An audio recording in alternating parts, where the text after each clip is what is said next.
She's a Mona Lisa.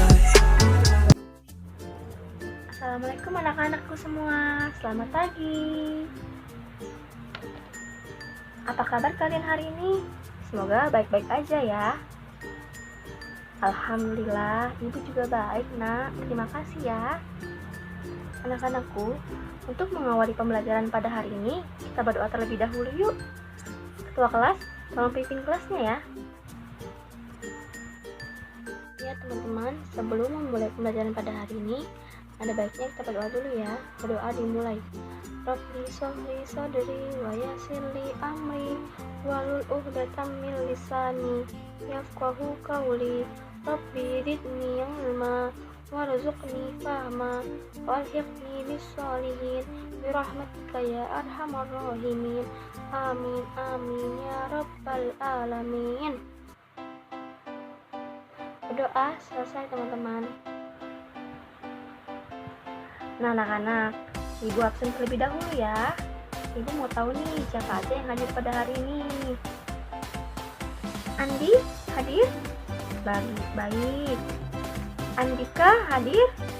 Hadir, baik. Anissa kemana nih? 2 hari dia nggak masuk. Oh, sakit. Sakit apa anak-anak? Tipes? Wah, kalau begitu kalian harus jenguknya ya. Nggak boleh kalian nggak sampai menjenguk teman kalian yang sedang sakit. Oke anak-anak, alhamdulillah masuk semua kecuali Anissa karena Anissa sedang sakit. Baik anak-anak, sebelum memulai pembelajaran, ibu mempunyai lagu nih. Kalian mau tahu nggak lagunya apa? Oke, kalau kalian penasaran, ibu menyanyikan lagu ini ya. Nah anak-anak, karena kalian penasaran lagu apa sih? Dengerin ibu ya dan simak baik-baik. Nggak boleh ngobrol. Kalau ngobrol silakan keluar kelas. Oke? Nah, dengerin ibu baik-baik. Kerajaan Islam yang ada di Jawa, Cirebon, Demak, Banten, Pajang, Mataram. Begitu banyak kerajaan Islam. Ayo kita belajar bersama. Kerajaan Islam di Pulau Jawa. Nah anak-anak, sudah hafal belum lagunya? Belum? Ibu ulangi sekali lagi nih. Setelah itu nggak ada pengulangan ya. Dengar baik-baik. Kerajaan Islam yang ada di Jawa, Cirebon, Demak, Banten, Pajang, Mataram. Ada banyak kerajaan Islam. Ayo kita belajar bersama. Kerajaan Islam di Pulau Jawa. Ayo ikutin ibu bersama-sama ya. Kerajaan Islam yang ada di Jawa, Cirebon, Demak, Banten, Pajang, Mataram. Begitu banyak kerajaan Islam. Ayo kita belajar bersama. Kerajaan Islam di Pulau Jawa. Begitu Bu. Pintar anak ibu. Nah anak-anak, ibu akan mengawali pembelajaran pada hari ini dengan materi kerajaan-kerajaan Islam di Pulau Jawa. Sebelumnya, apakah sudah ada yang tahu kerajaan-kerajaan Islam di Pulau Jawa itu apa aja? Ayo siapa yang bisa tunjuk tangan ya.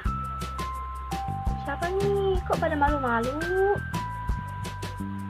Oke, Anggi, silakan Anggi. Bagus, Anggi tepat sekali. Tepuk tangan untuk Anggi. Anak-anak, silakan siapkan pulpen dan buku kalian ya. Dan perhatikan PPT yang ada di depan kalian. Karena ibu akan menjelaskan materi-materi yang ada di PPT mengenai kerajaan-kerajaan Islam di Pulau Jawa. Nah anak-anak, sebelumnya ibu akan menjelaskan terlebih dahulu proses islamisasi di tanah Jawa. Masuknya Islam di Jawa itu pada abad ke-7 dan ke-8 Masehi, yang mana dimungkinkan pada abad tersebut sudah ada pedagang Arab yang sampai ke tanah Jawa dan mulai menyebarkan agama Islam. Namun, penyebaran agama Islam ini masih hanya sebatas pedagang dan pembeli saja, maka tidak banyak orang yang mengetahuinya. Namun, setelah terjadinya pernikahan antara pedagang Islam dengan perempuan Jawa, maka terjadilah yang namanya penyebaran Islam yang terbuka karena banyak diketahui oleh orang. Hal ini dikarenakan Islam mengajarkan bahwa pernikahan itu harus diumumkan dan disertai walimahan, yang mana menjadi salah satu tujuannya adalah memberitahukan kepada halayak ramai tentang terjadinya pernikahan. Selanjutnya, selain dari adanya pedagang, proses islamisasi di Jawa ini tidak lepas dari peranan Wali Songo, yang mana dalam penyebaran Islam di Jawa, Wali Songo memiliki peran yang cukup besar dalam proses akulturasi Islam dengan budaya Jawa. Mereka menghasilkan karya-karya kebudayaan sebagai media penyebaran Islam. Untuk memperkenalkan unsur-unsur budaya baru hasil akulturasi Islam dengan budaya Jawa itu, para wali melakukan pengenalan nilai-nilai baru secara persuasif. Nah, dalam hal-hal sensitif seperti bidang kepercayaan, para wali membiarkan penghormatan terhadap leluhur sebagaimana yang biasa dilakukan pada masyarakat Jawa. Namun, perlengkapan upacara seperti sesaji diganti dengan pemberian makan kepada tetangga dan sanak saudara yang dikenal dengan hajatan. Sementara mantra-mantra ini diganti dengan kalimat-kalimat pujian-pujian terhadap Allah ataupun kalimat thayyibah. Nah, untuk media ini, media yang pernah digunakan oleh Wali Songo dalam menyebarkan agama Islam seperti grebek besar, yang mana grebek besar ini digunakan pula oleh Sultan Agung dan keturunannya. Penguasa Keraton Yogyakarta maupun Surakarta sampai sekarang masih merayakan perayaan Sekaten untuk memperingati Maulid Nabi. Perayaan Sekaten itu merupakan salah satu bentuk perpaduan unsur Islam dan unsur Jawa, yang mana sedangkan unsur yang tidak dapat disatukan seperti pemujaan terhadap arwah leluhur dibiarkan tetap berada dalam bentuknya masing-masing. Penyebaran Islam di Jawa ini oleh para Wali Songo menghasilkan komunitas muslim di berbagai penjuru.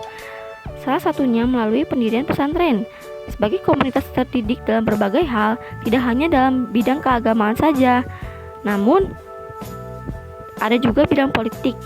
Nah, meskipun pendidikan itu tidak bertitik tolak dari teori, tetapi langsung dari keinginan masyarakat yang membutuhkan pemimpin dalam kehidupan sosial dan keagamaan, proses penyebaran Islam di tahap awal mengandalkan kekuatan para dai yang menemukan banyak tantangan berupa kondisi alam yang sulit ditembus karena masih semak belukar.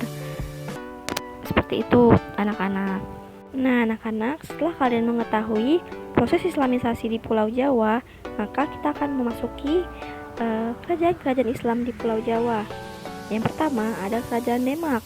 Kerajaan Demak atau Kesultanan Demak ini merupakan kerajaan Islam pertama di Pulau Jawa, yang mana Kesultanan Demak ini berdiri pada tahun 1481 Masehi dan pendirinya adalah Raden Patah.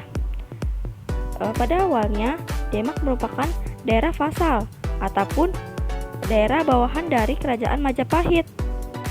Nah, daerah ini diberikan kepada Raden Patah sebagai keturunan dari Raja Majapahit yang terakhir. Namun, ketika kekuasaan Kerajaan Majapahit mulai melemah, Raden Patah memisahkan diri sebagai bawahan dari Majapahit pada tahun 1478 Masehi. Atas dukungan dari para bupati, Raden Patah mampu mendirikan kerajaan Islam Demak dengan gelar Senopati Jimbung.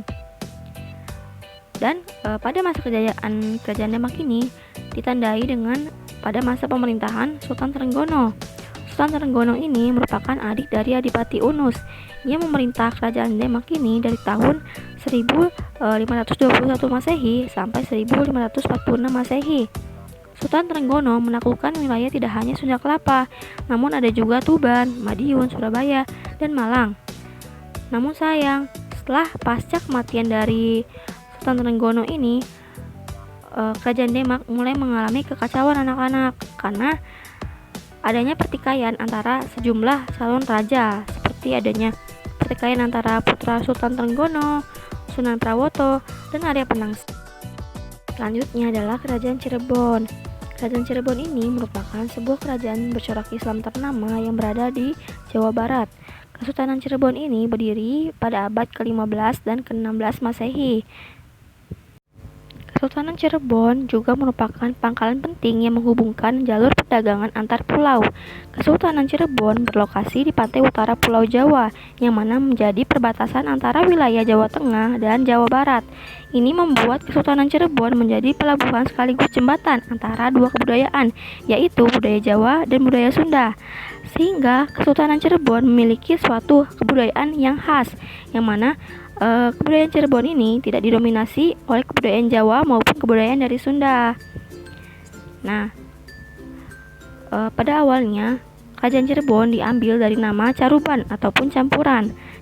Dinamakan Caruban karena di sana ada percampuran para pendatang dari berbagai macam suku, agama, bahasa, adat istiadat, latar belakang serta mata pencarian yang berbeda.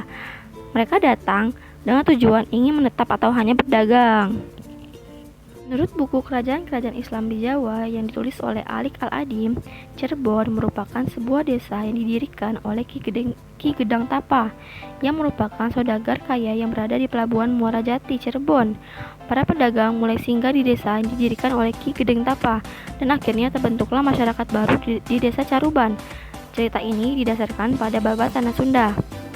Kesultanan Cirebon merupakan bagian dari kekuasaan Kerajaan Pajajaran. Prabu Siliwangi menugaskan putranya bernama Pangeran Walangsungsang menjadi adipati di Cirebon. Saat pemerintahan Cirebon yang kuat, Pangeran Walangsungsang tak mau membayar upeti, sehingga Raja Pajajaran pun akhirnya marah dan mengirimkan tentaranya untuk menyerang Pangeran Walangsungsang. Namun, tentara Kerajaan Pajajaran berhasil dikalahkan ataupun ditaklukkan oleh Pangeran Walangsungsang, yang mana akhirnya Walangsungsang mendirikan Kerajaan Cirebon. Pangeran Walangsungsang ini memiliki keponakan yang bernama Syarif Hidayatullah, yang merupakan seorang penyiar agama Islam. Tentunya Syarif Hidayatullah ini memiliki peran yang sangat penting dalam menjadikan Kerajaan Cirebon sebagai kesultanan, sehingga namanya menjadi Kesultanan Cirebon. Oke anak-anak, selanjutnya adalah Kerajaan Banten. Kerajaan Banten adalah salah satu kerajaan Islam yang ada di Pulau Jawa. Kerajaan Banten ini menguasai wilayah Banten yang terletak di barat Pulau Jawa.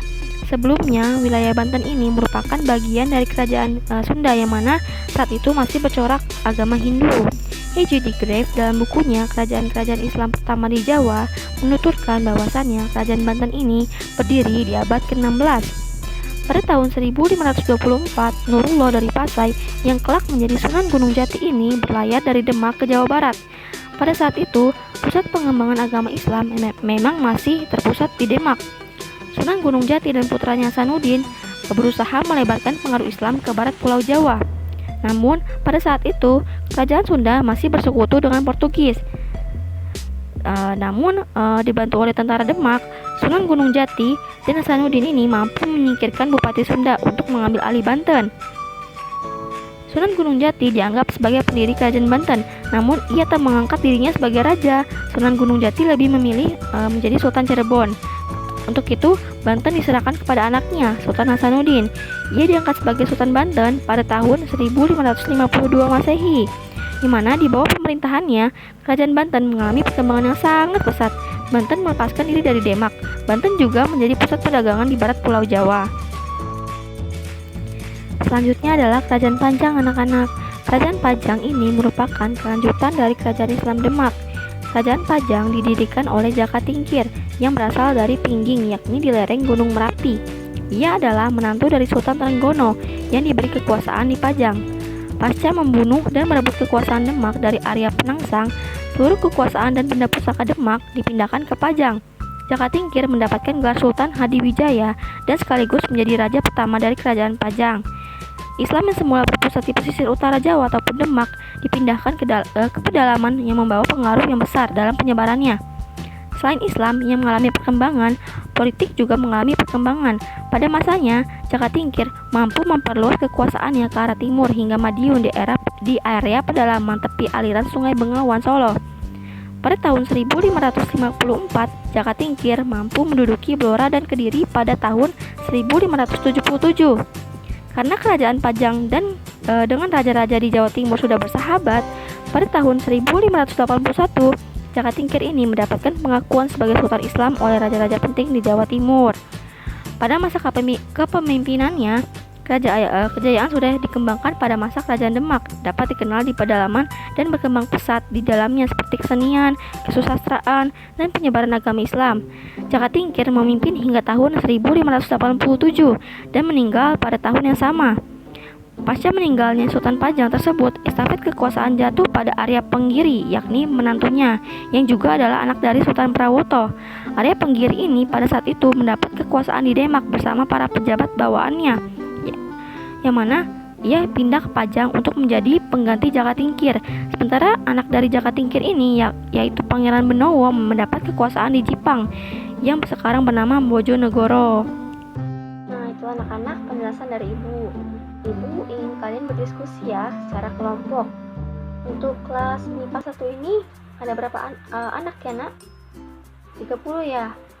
Kalau begitu silakan bentuk 6 kelompok dengan anggotanya terdiri dari 5 anggota ya. Sudah dibentuk? Bagus sekali anak-anak. Nah, Ibu membagi kalian dengan beberapa materi. Untuk kelompok pertama, Ibu membagi yaitu proses Islamisasi di Pulau Jawa. Untuk kelompok 2, kalian membahas tentang Kesultanan Cirebon. Untuk kelompok 3, kalian membahas tentang Kesultanan Demak. Untuk kelompok 4, kalian membahas tentang Kesultanan Banten. Dan untuk kelompok 5, kalian membahas tentang Kesultanan Pajang. Dan yang terakhir, kelompok 6, kalian membahas tentang Mataram Islam. Yang mana setiap hasil diskusi ini akan kalian presentasikan di depan kelas. Nah, presentasi ini kalian pilih teman kalian yang menurut kalian bagus dalam melakukan presentasi ya. Iya, jadi ini adalah diskusi yang mana presentasinya diwakilkan oleh presenter. Oke? Silakan berdiskusi anak-anak. Ibu akan terus mengawasi kalian. Nah, anak-anak, karena jam pelajarannya sudah habis, maka Ibu akhiri ya pertemuan sejarah Islam pada hari ini. Ibu mohon maaf jika masih banyak kekurangan dalam mengajar kalian. Untuk itu, sampai ketemu pada pertemuan berikutnya. Ibu pamit ya. Assalamualaikum. Jangan berisik ya sampai guru selanjutnya datang.